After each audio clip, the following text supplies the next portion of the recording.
Hello and welcome. My name is Rachel Coletta, your friendly traveling psychic and energy healer. Today's video, I am going to be talking about disclosure discernment. Things are heating up out there. This is a really important topic for where we're at right now. So I've been urged to move this topic to the top of my list and do this video for y'all right away. And before I jump into this video content today, I wanted to remind you, if you're not already subscribed, to please hit the subscribe button, hit the bell button so you get notifications when I release new videos. And I also just wanted to alert you all, I have been receiving some feedback that people have been subscribing to my channel and then being unsubscribed immediately afterwards. So there's weird stuff going on social media right now. If you'd like to stay in touch and make sure that you're notified when I release videos, please do jump on my email newsletter at rachelcoletta.com. When you do that, I will also send you my most popular workshop. It's all about spirit guides, who they are, and how to connect to yours, which actually is really applicable with what I'm going to be talking about today. So let's go ahead and dive right in. I want to begin by just taking a little quick look at some of the terminology so we can be really clear about what energies and consciousnesses I'm referring to and describing in this video. So when we talk about disclosure, especially in the public and political sphere, what you often hear is alien disclosure. So alien, especially in the spiritual community, is seen as a bit of a crass term. So then we kind of evolve to extraterrestrials or ETs. And if we look at the definition of terra, it means, land or territory. So from another land or territory. But that didn't actually end up being the most apt description either. And so then we sort of moved to extra dimensionals. These are beings that are actually existing in other dimensions, other dimensional overlays. But my guides and star team tell me that there are no extra dimensions. So the term that I really like to use is interdimensionals. These are interdimensional beings. And this is really important to have this terminology awareness because it affects how we understand the energy of these beings. When we move the conversation to discussing interdimensional energy as opposed to alien energy, it becomes much more accurate, much more interesting, and helps our brain to really make sense of who these beings are and how they exist in relation to humanity. Okay, so now let's get right down to the core of it. Wow, have the stories, the releases, the political energy around interdimensional beings or aliens. This has been heating up a lot lately. I'm not sure if you all have seen all of these press releases and what has been coming out. So I'm going to just do a quick little review for you. And this is all just within the last couple weeks. So the first story that I saw that came out, I think about 2-3 weeks ago, maybe, was former Israeli space security chief says extraterrestrials exist and Trump knows about it. A quote, galactic federation has been waiting for humans to quote, reach a stage where we will understand what space and spaceships are. That's interesting. Then it was followed by this blue light over Oahu that disappeared into the ocean, and the FAA was called. Then, shortly after that, this burning UFO that was seen falling from West Virginia.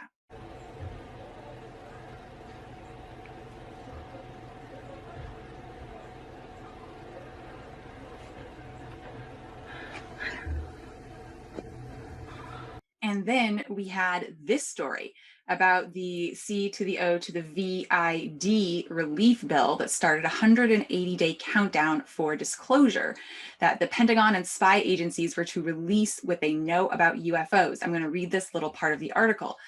The provision received very little attention, in part because it wasn't included in the text of the 5,593-page legislation, but as a committee comment attached to the Annual Intelligence Authorization Act, which was rolled into the massive bill. So we're starting to see all these little bits and things getting leaked or getting shared out in rapid succession, which is very, very interesting and definitely catches one's attention. So many of us know the truth of these beings and these consciousnesses. Many of us have been connecting with them, have had relationships with them, have had contact experiences. And as such, we're really invested in the revealing of this information. We're invested in the revealing of the information around extraterrestrials or interdimensionals because we're anxious for that validation.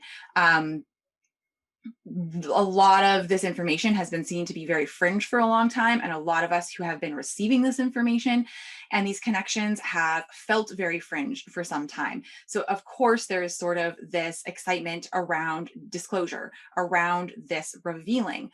But there's also some really, really important things that we need to be aware of here. When it comes to widespread public disclosure, especially that which is likely to be presented to us via politicians or government agencies, it is really important to have our discernment fully engaged, right?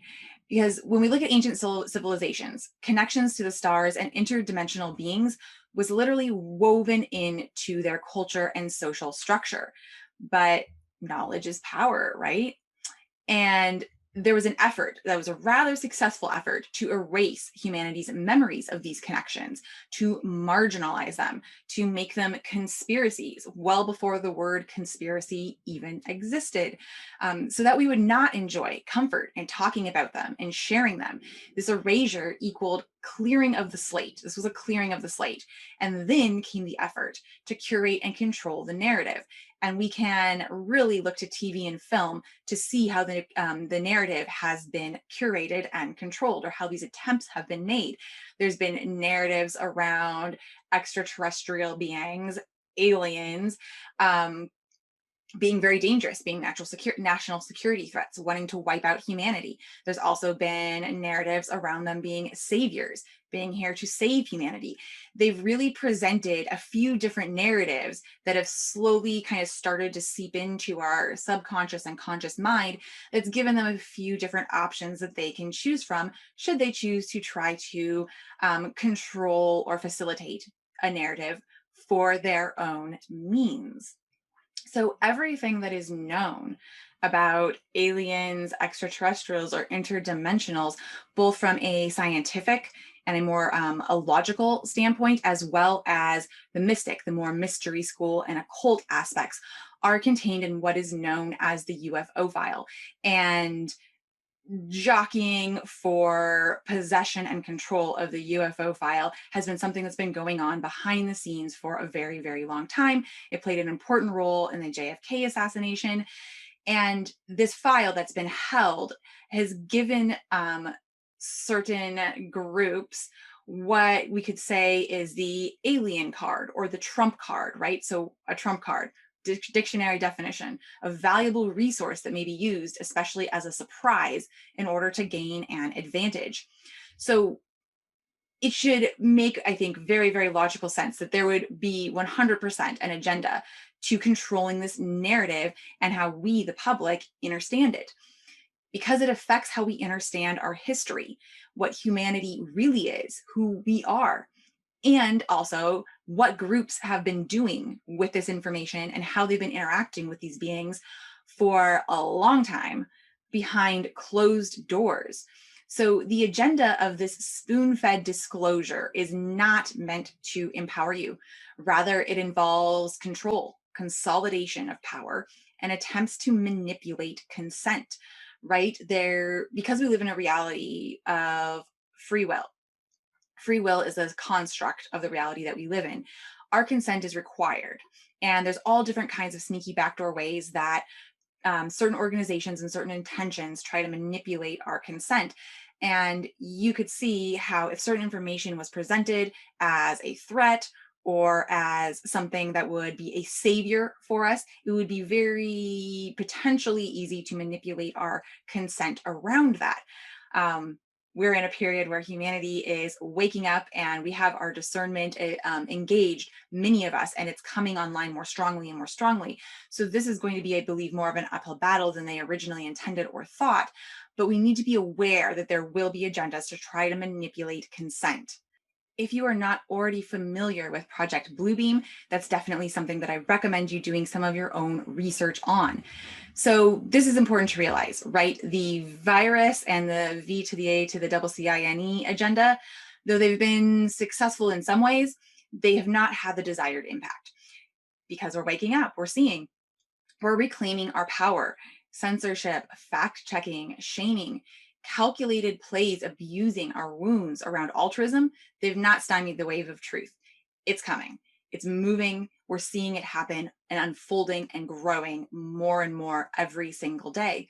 This alien card is something that governments and secret organizations have held for decades. So there have always been certain organizations that have maintained these connections to interdimensional beings of a specific frequency and vibration for a very long time.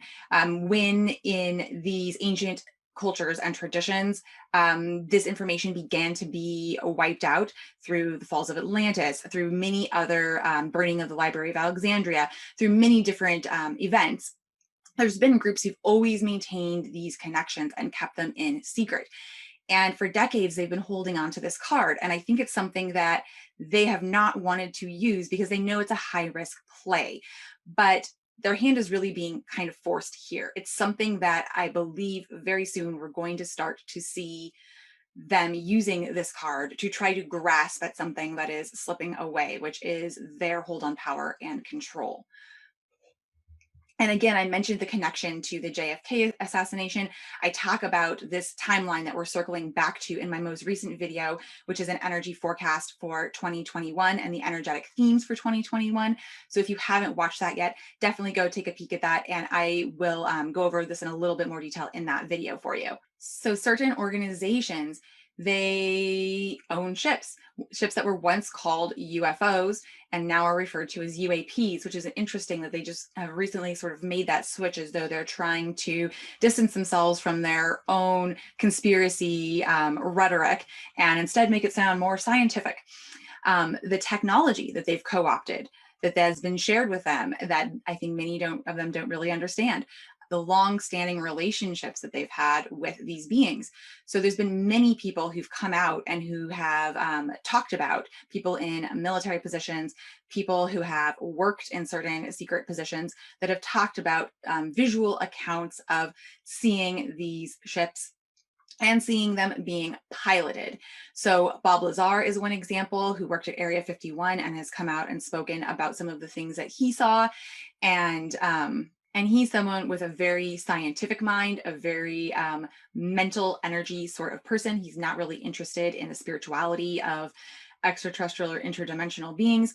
He is very interested specifically in the science, but nonetheless, he witnessed some of these things, came out and spoke about them, and him and many of his family members have endured a lot of harassment and threats because of that. But the big thing to realize is that we know that there are ships owned, there's technology that's been co-opted, and we know that there is the ability to use that technology by those who have been working with it. So I actually went to Area 51 maybe about a year and a half ago. My husband and I live in an RV and travel full time, and I had had many recurring dreams about Rachel, Nevada. I found out that Rachel, Nevada was the closest city to Area 51, the closest town to Area 51. We happened to be in the area, so I felt really curious and pulled to go check it out. And it was a really, really, really dense experience going there. So obviously a large part of the operations have been moved from Area 51. There's not a lot that's still happening right there, but I could definitely sense when we were there, very, very dense energy. The manipulation and the perversion of certain portal and ley line energies. When we were driving and we reached the place where we were about 10 miles out, a raven flew into our window. It's a little bit creepy. And what really struck me, so there's a little diner that's there, that's literally right in front of the gate. And another thing that struck me was that, they're trying to do this thing where they're trying to be like, oh, aliens, it's so fun, it's so wacky, it's so wild, it's so weird.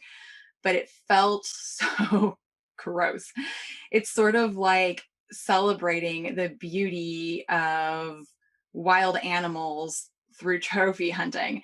There's the kind of statues, the kind of signs, the things that they had up. It felt very, very off and inverted to me.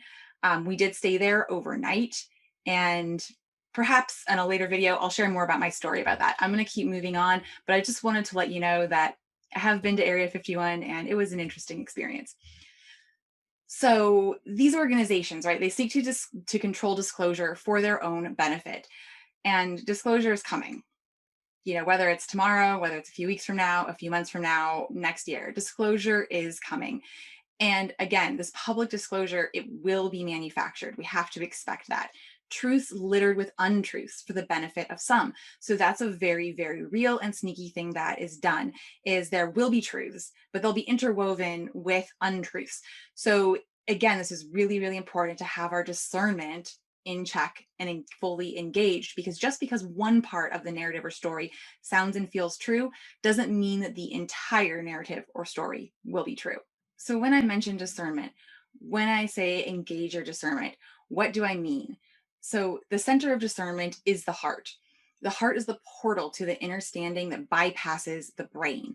A fully open and engaged heart is necessary, is a required element of discernment, as is open and activated intuition. So this is why I am going to be releasing a course at the end of this month about intuition, because I feel so strongly that developing intuition and feeling really clear in your own intuitive abilities is more important now than ever. I do also have a video, I believe it's called Spirit Guides and Discernment, which talks about engaging the heart for discernment, specifically around guides, but you can really apply that to any being or energies.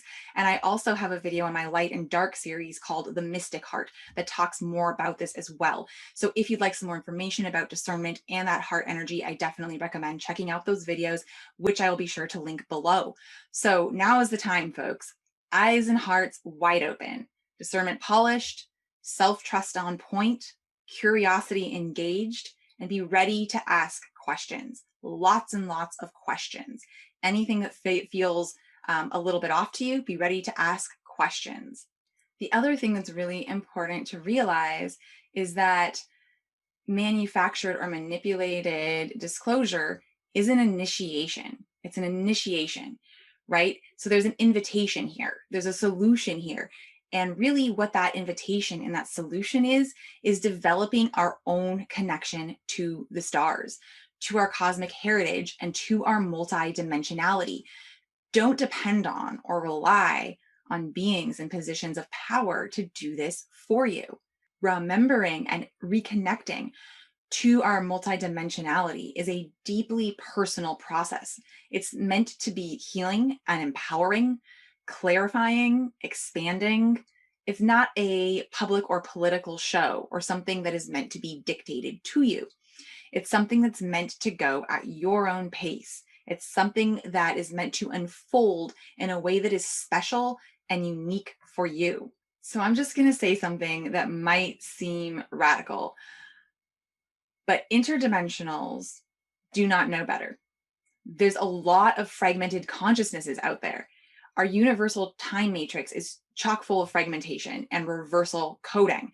I talk about this in my Lyran Wars video, which is in my Light and Dark series. I will make sure I link that below as well. And I am going to be doing another video about this very, very shortly, about reverse polarity currents and the reverse coding in our universal time matrix. But this has affected beings in all dimensions. It's affected all kinds of beings in all dimensions, including what we think of as guardian races. So what we're seeing right now playing out is a conflict that began way before humanity even came into form. So yes, there's many beings who wish to assist through pure love, and they are in fact assisting. And there's many beautiful multidimensional soul family connections to be made. But it's definitely time for us to let go of this savior narrative, to let go of this idea that beings from a dimension other than ours are going to know more or know better for us, about us, than we do. Okay, I'd like to offer a few pointers and potential red flags that may assist you in your discernment. So one is that your star family is always going to respect you, your energy, and again, your unique pace of expansion and opening. They will never be pushy, demanding, demeaning. They will not present to you in a hierarchical manner, right? That article that says that they've been waiting to contact us or make themselves known to us until our feeble human brains can comprehend the idea of spaceships and space travel. That feels kind of hierarchical to me. That definitely seems a little suspicious. They're not going to offer quick fixes, cures, or miracle technologies to eliminate or eradicate our problems. They're not going to force or push the societal integration of technology on us that we do not understand and that we're not ready for. That would be a big red flag. Rather, they will empower us to remember our creator power, our own beauty and light, because those true soul connections with interdimensionals that are of a vibration of support and love and light and truly here to help and assist us are really us, other expressions of our soul in other dimensions. I go into this more in that free workshop about spirit guides that I mentioned at the beginning.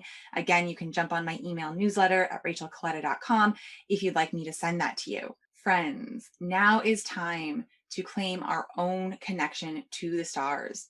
Hearts and eyes wide open. The key is tuning in from your lens, from your unique connection to the cosmos, and trusting yourself, feeling your heart, trusting its melody, and fine tuning your ability to recognize if there is something that is being presented that is out of sync with the power and the truth of your heart, which is again a reflector and embodier of your own power, light, and love. So there's information being presented that is discordant with the truth of your own power, light, and love. That would be a red flag. I hope this helps. I hope this makes sense. Please, I would love to hear from you in the comments below. If you're someone who has done the work to cultivate your own connection, your own soul connection to the stars, I'd love for you to share some about that and what that feels like and has felt like for you below in the comments. I think it'll be really helpful for people who are working towards developing these connections to hear from others what that feels like, what it looks like. I think that will really help with others' discernment. So I really appreciate any of you who feel open and willing to communicate some about your own experience and your own story below. Lastly, please don't forget to give this video a thumbs up if you enjoyed it. And if you find this video helpful and you think that others you know might benefit from it, please do share it. With the funky algorithm stuff going on, us creators are really relying on shares to help this information get out there. Thank you again so much for being with me here today. All of my love to you. I'll see you in the next video. Bye.